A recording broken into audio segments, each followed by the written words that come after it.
And we are back. Tidy Tea Time is back after a brief break, and it's really good to be back again with my fellow tea drinkers. Hi, Soumya. Hi, Kiran. Hello, Hello. hello. Happy 2024, right? This is our Yes, first. Yes. yes, So this happy is our 2024 to first. everyone. That's right. Oh, really? And Is it? mhm, Mm-hmm. Yeah. Oh, wow. Excellent.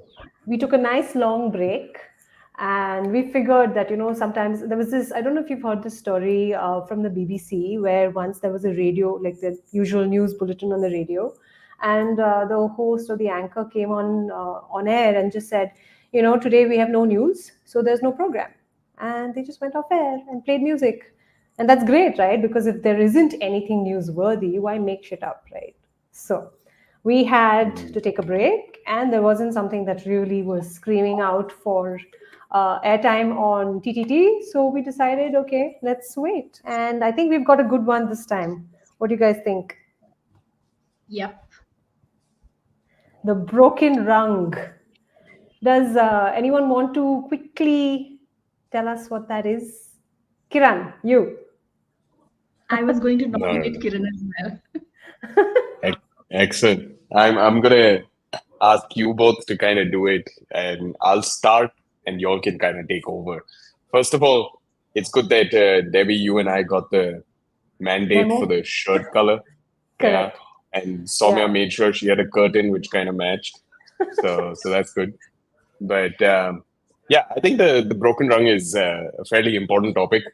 It's one that's something that I've actually talked about without knowing there was a term for it, Mm. right? And I have spoken about it in the past as well, where whether it was about bringing more women into the workforce after their breaks, their career breaks, maternity, life, whatever it may be, and trying and get them on par with others who did not need to take that break, right? Mm. And for me, I think that's something that's very special, and it's something that's very very near and dear, because I think it is an amazing opportunity for companies to really kind of bring the right people, irrespective of you know what gender they are, and I think very sort of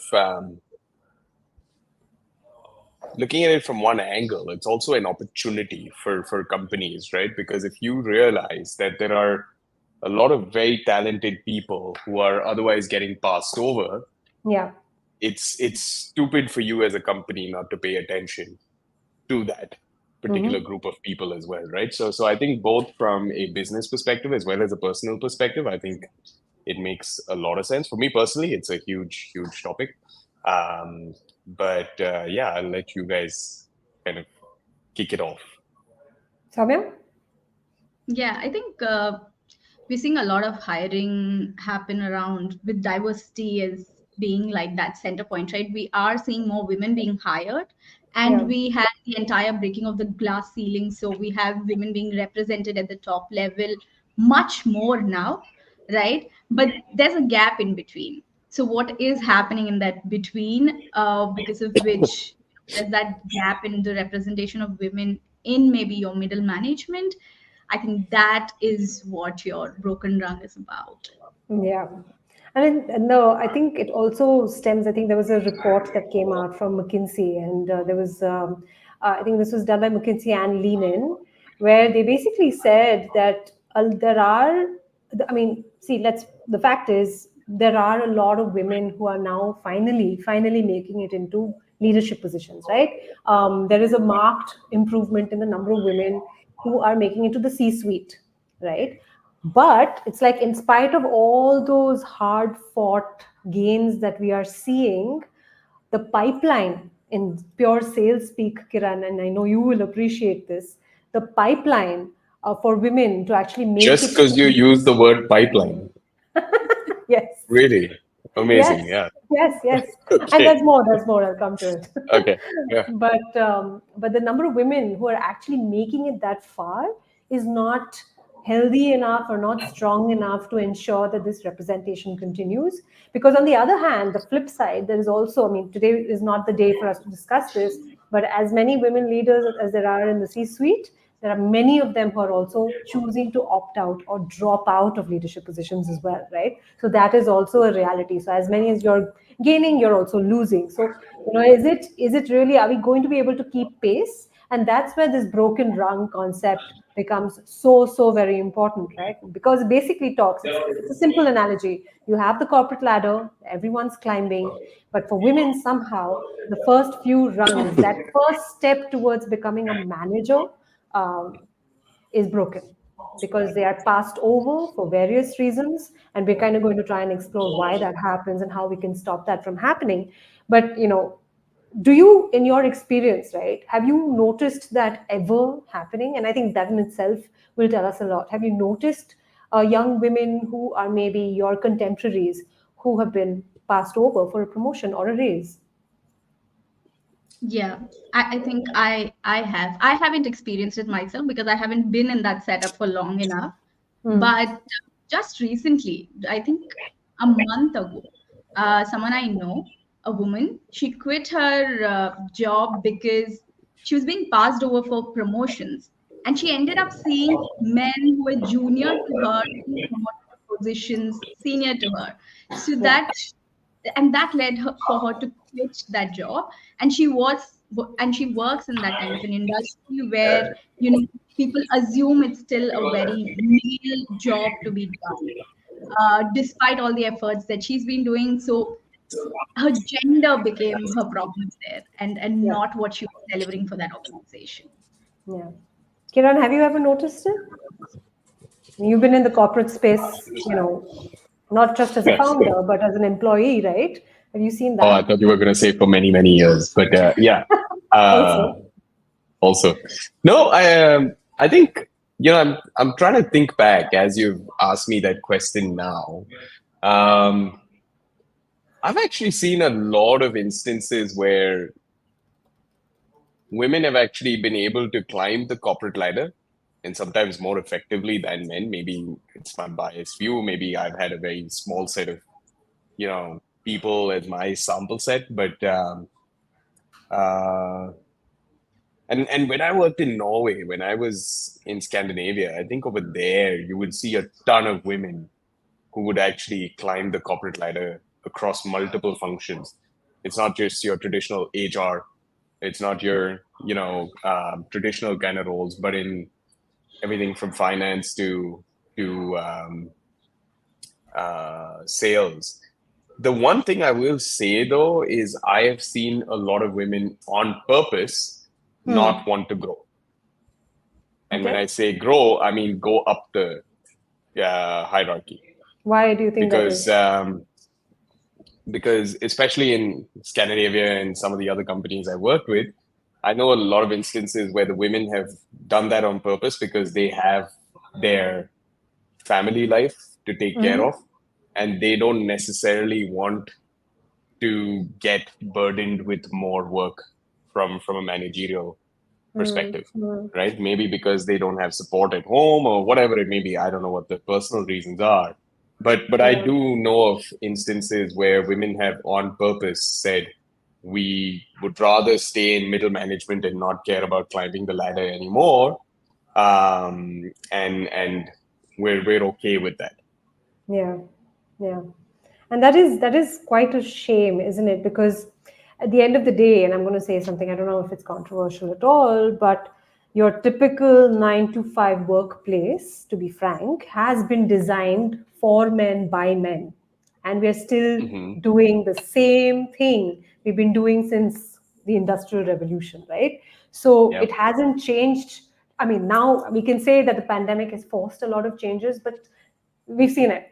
In spite of all that we knew and all the empathy and sympathy that we saw, we're still kind of going back to the same old, be in the workplace, come to the office, let's do hybrid because, this way, but 9 to 5.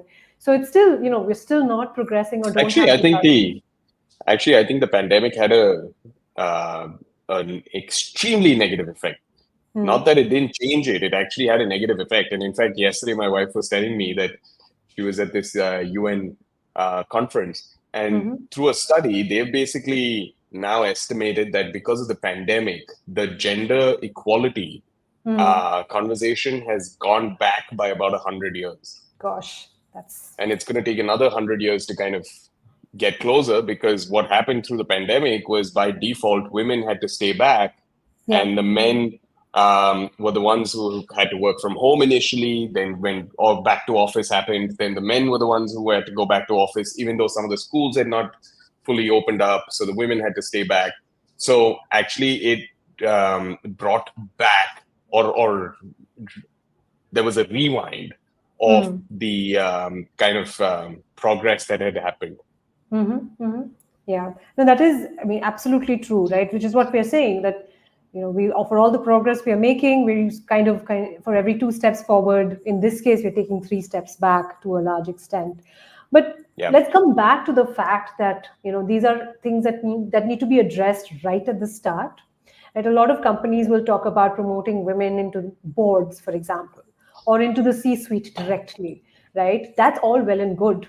But how, and but then, I remember there was this one discussion that came up that, okay, but what if the women who are ready to be promoted, I mean, who are sort of in line to be promoted to leadership positions don't deserve it?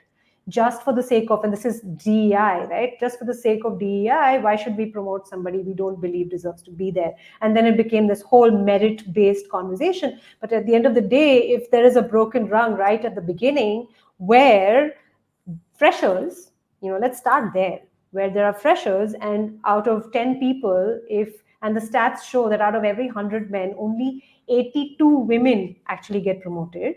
And of course, this number changes drastically depending on which sector you're talking about. For example, if you talk about technology or IT, the numbers are even lesser. And for example, the other thing, if you talk about women of color, or then the number drops again drastically. So how do you ensure that base level, how, rather simply put, how do you fix that rung? But what is the broken rung in that case? I mean, let's help kind of also decipher what that means, right? What Mm, is the broken rung? You talked about a um, fresher straight out of yeah, college. yeah.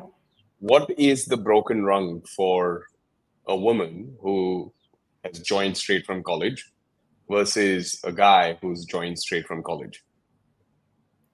uh, Soumya, do you want to go first?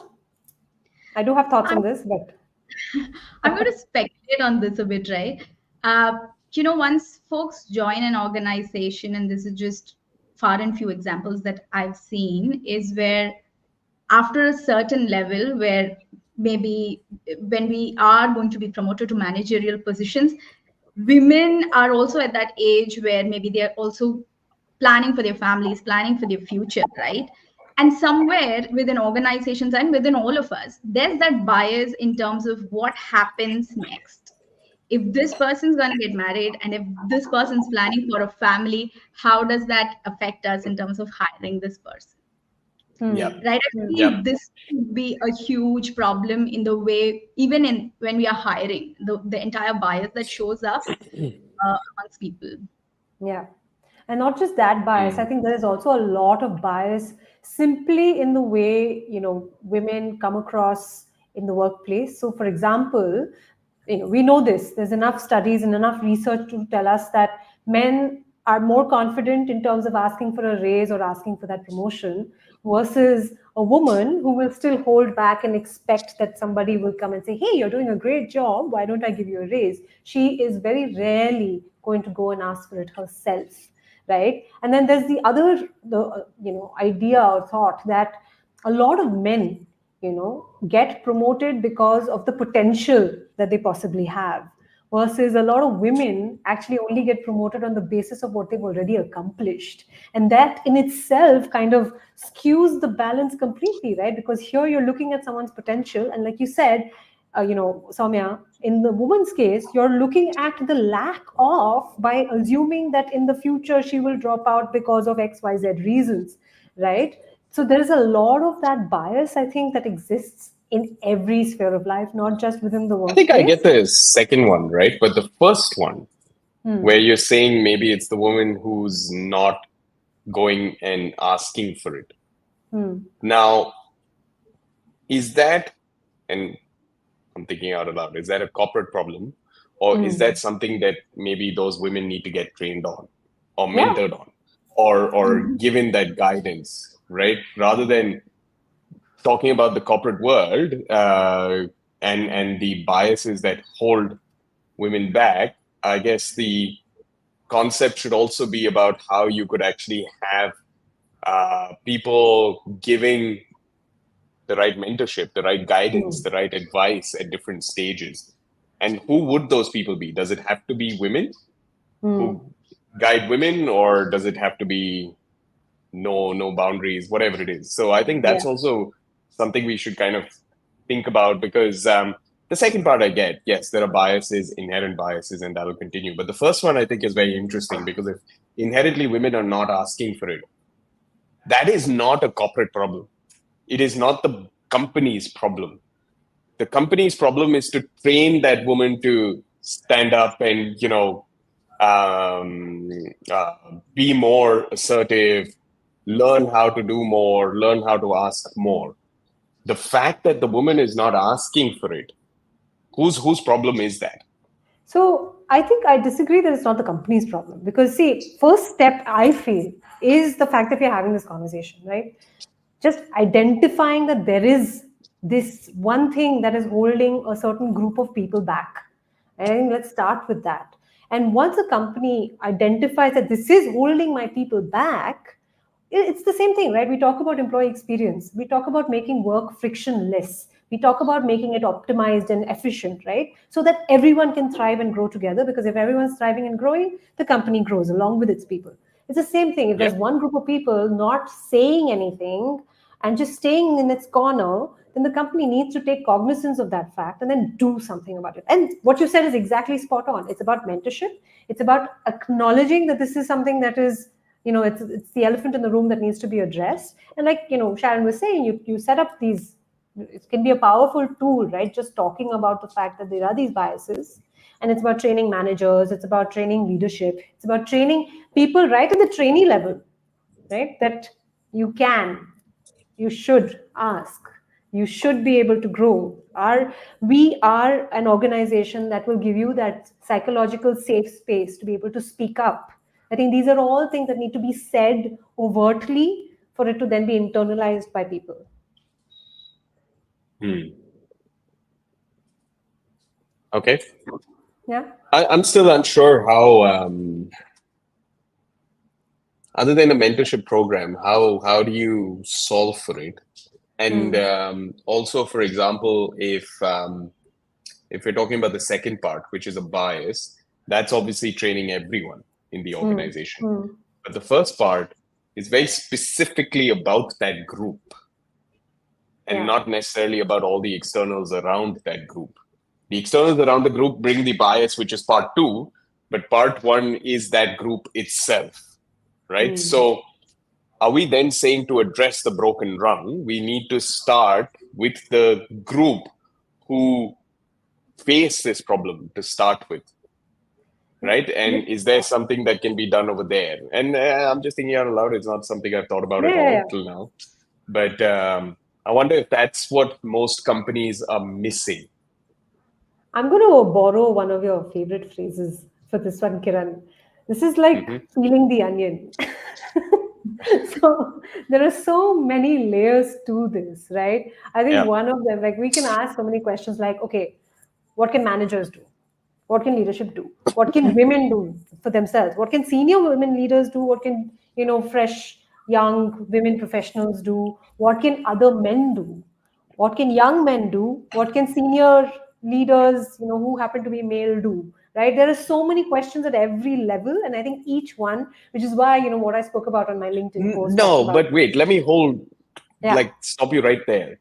yeah. The question I'm asking is it about the externals and what they can do, or is it first addressing it with the group that is facing it first? Because if the woman is unsure and not confident to ask a question or question why she didn't get a promotion or position herself for a promotion or for a raise or whatever it is, is the first step to instill that confidence rather than going to the external community and trying to influence the external community? And that's the question. I think both of them contribute. I Hmm. think while there's that entire thing about a woman realizing that, she may need to negotiate for better salary, if that's an example, she also needs to have an environment which supports her and enables her Yep. to do that. It cannot happen without that environment. I think this may not be an example that will be completely relevant, but just I think 2 days ago, I'm working with this team where it's two men and I'm the only woman in that team. And I had to do a negotiation with a potential client that's coming on board. And here's the thing, negotiation didn't feel like something that I could do easily, right? So I turned to these men, I asked them how to go about this. They gave me the way to go about it. And I had the most uncomfortable conversation with this potential client because I was not in my element. I completely abandoned like 8 years of my experience of having freelanced and of having brought clients on board to kind of listen and understand and adopt their way of having to negotiate. So I think first and foremost, for me But is that to a negotiation problem, or is that a problem of you as a woman? Now, the reason I'm asking that, and it's a very pointed question, feel free to answer it or to not.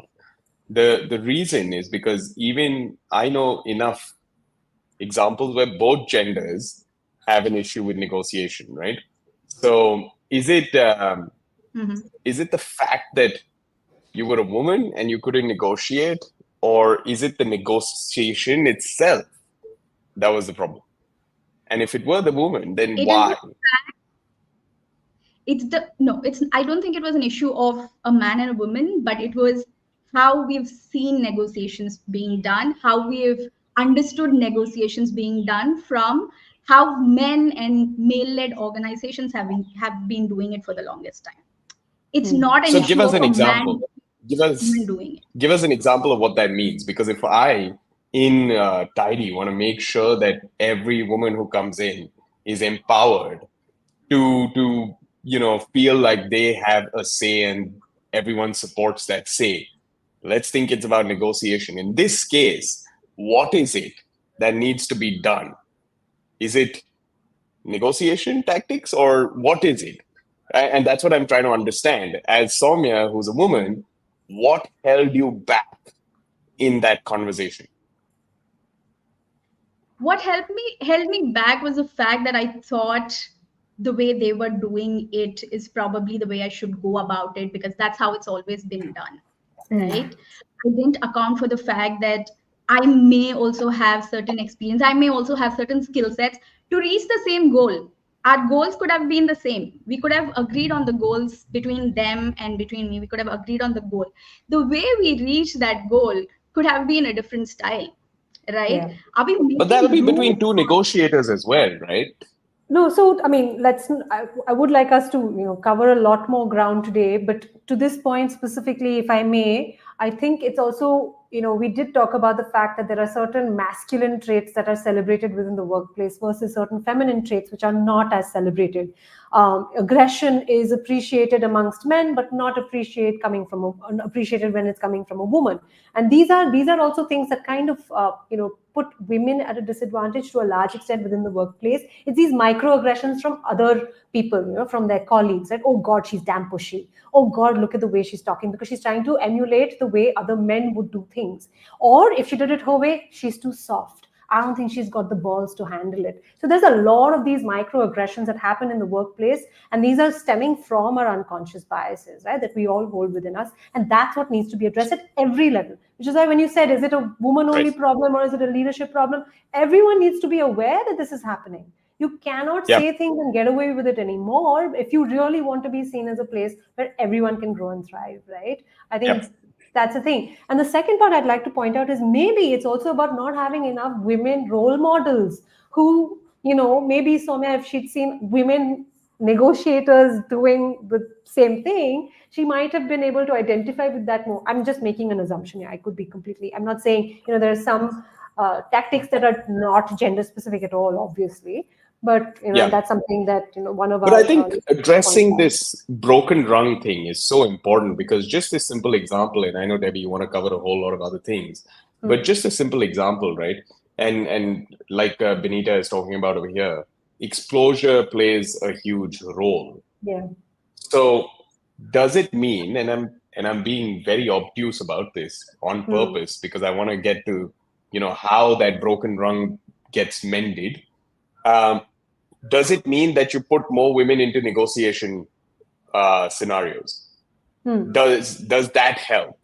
Right? What helps? Because we can keep kind of going back and forth about tons of different issues, but what can really help in an organization? And Soumya, what would have helped you do a better job in that scenario? I mean, what is it exactly that could have been done? Maybe it'll take years. I'm not talking about something just sitting in one classroom and suddenly becoming an expert. But what is it that organizations should do to correct just this one simple problem? I mean, Hmm. I'm calling it simple. It's obviously a lot more loaded. As I said, I'm being obtuse on purpose. But what is it? Do you think both of you think should be done in an organization? Soumya, you want to go first? What do you think might have helped?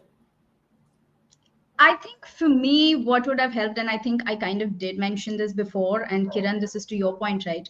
Addressing that within the group, which means for women to be able to kind of choose, make those choices of bringing in their ways of working and having that supported, right? Especially Hmm. given that we are in a male led environment still, how can you kind of support her natural choices, right? Hmm. We agree So on the the goal. other way I'm interpreting that is making sure that you let the women know that making mistakes is okay, and you can get up and learn and just figure it out your way rather than having to work a script. Also, But because see, that's also assuming that her way would be wrong, right? It can be wrong or not with everything 100%. else. yeah, No, I'm saying you learn, right? It's not like everyone's born to be the best sales guy from day one. Everyone hmm, learns. You have issues from the first negotiation to the 100th. Even today, I have a lot of learnings with every single negotiation, even though I've done a gazillion of them, right? So hmm, there'll always be learning. But my point is, I think I take it for granted that even if I made a mistake, I'm going to be okay and I'll still be able to do the next one and I'll learn from it and have a next one. yeah, Is the fact that that confidence needs to then be built yeah, into the group that we're talking about, where, go ahead, make mistakes, it's fine, but you'll still get another chance to do it. This is yes, not your one and only chance where you have all that pressure, yes. right? And I think the same attitude. Go ahead. Sorry. Yeah, I mean, own your way, right? Giving them that confidence that says, own what you know and your ways of working as well. You don't have to adopt what's already being done. Maybe if you're coming in with a different style or different way of working, we're ready to kind of experiment Yeah. with it and see what goes.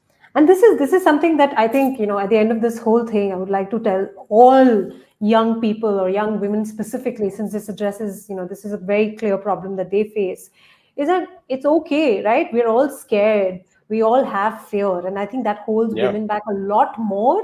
Unfortunately, that's how it's always been. But, and 100%. sometimes we're like, oh God, I'm not brave enough. But you have to kind of remember that fear plus action equals being brave, right? So start doing that slowly and it build that muscle and you can. So keep asking, keep pushing for that promotion, keep pushing for that project.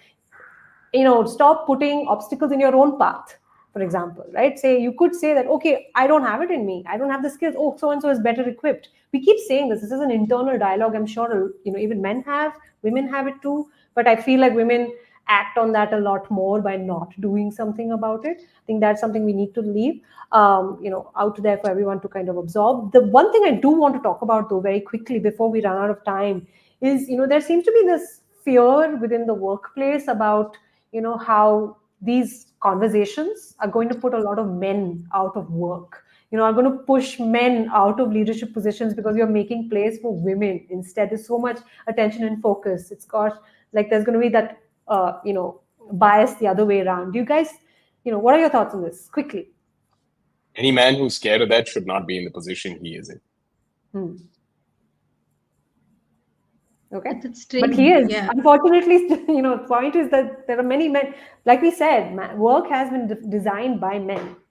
There's a Yeah. C-suite, the way it's structured, the way boards are structured, have been designed by a lot of men in power, right?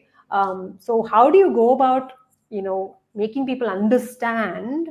And I've said this before, and I'll say it over and over again: by empowering one group of people, you are not disempowering the other, right? There's enough room for everyone to grow.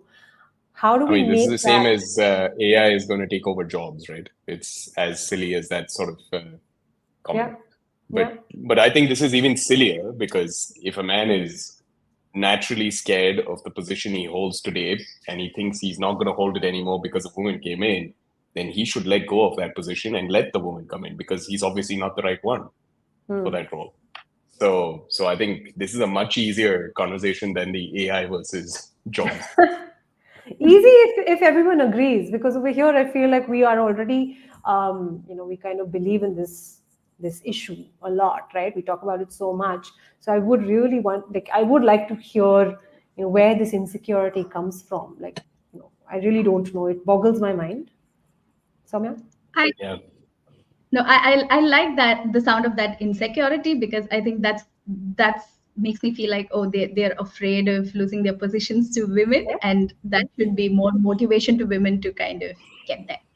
Yeah, but the sad thing is it should be motivating, but it's also sad because at the end of the day, we are all, to use a Chinese proverb, holding the sky up together, right? So Yeah. if one group is scared of the other, it's not a happy place. So it's about helping each other out regardless, right? I think that's what it comes down to.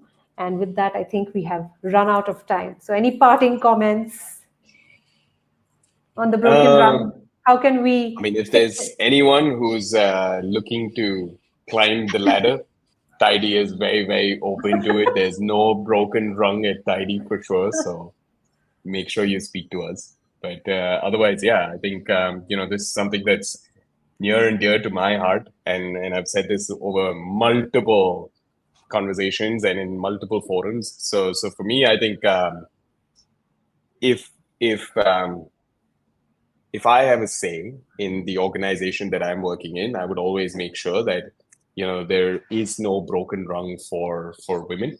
In fact, I'll go to the extent of saying that I think sometimes women make way better leaders than men in many cases. There are definitely certain roles where the brouhaha and the whole outlook of a man is required, in certain instances. But in most cases, I would vouch for the fact that probably women make better leaders than men overall. From an emotional perspective, for sure, the emotional quotient is much higher, at least what I've seen. But again, that's not to say that men don't have a role, right? Now, going back to what you were saying, I think the fact is that everyone has room, just like what you said. Um, and it's very important for the leadership of the organization to push this through into every single level within the organization. If you miss even a single level, I think you're not doing it right. And that should be the only goal for the leadership team Yeah. in a company. Yep.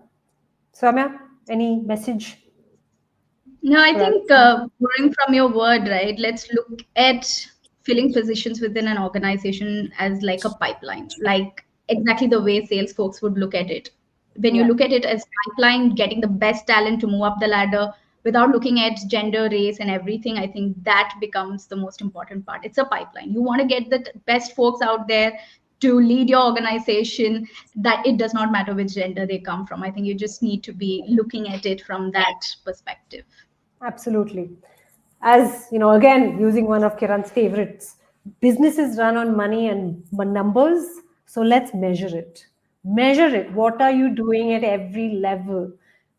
count, and I then need to copyright definitely. these so that whenever you say it, I get some royalty or something. It's like, Yeah, keep giving yeah, credit. I don't need to, But there you go. I think the minute you start measuring things, it starts becoming a business priority, and then it starts becoming a mandate company wide, right? And I think that's a good place perhaps to leave our conversation yep. today. Right. Great. Thank you so much to everyone who joined in. Really appreciate those comments. Sorry we couldn't put all of them out there, but we'll try and respond to you in the comment section. So until the next TTT, it's goodbye from all of us. Thank you. Thank you. Bye Bye. bye.